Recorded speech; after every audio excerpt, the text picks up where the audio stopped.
So if your yarn runs out along your piece of work and you need to replace it, this is what you need to do. So I'm just going to show you first when doing a half treble crochet. So just a reminder, that's yarn over, under, yarn over, exit, yarn over, pull through. That's the full stitch. But when we want to change the yarn, we need to miss the last step. So we do this, we do this, we do this, we do that, but we don't do the final yarn over. So I'll show you for a few different stitches in a second, but just to quickly show you for half treble.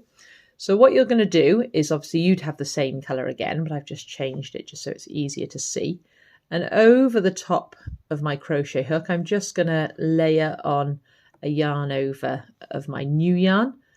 And then that's the one that I'm going to pull through all three. You may want to tighten this original yarn up before you carry on. It's quite easy for that one to loosen up whilst you're doing all that. Now, if I was to carry on now, I would just be going yarn over, and I'll show you without weaving in first, and then I'll go back and show you how I'd weave in. So you could leave those ends there and then literally just carry on with your new colour yarn all the way along. All right, like so. But obviously you've got these two ends that you need to deal with later. I prefer to weave them in a little as I go. So how I do that is I do my yarn over in my new colour. I go underneath the V, but I also make sure that at the same height of my crochet hook here are the end of my original colour and the end of my new colour. They just need to stay on top of the crochet hook.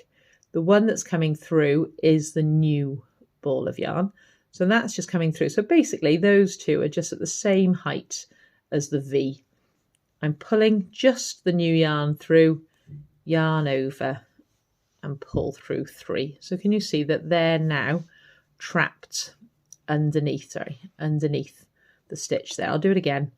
And you wouldn't normally just do it once, you'd normally do it several times. So just making sure those two are the same height or higher than the V.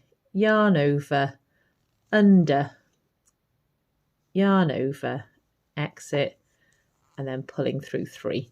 So that just keeps them a little bit more secure and saves you a little bit of time later with weaving them in.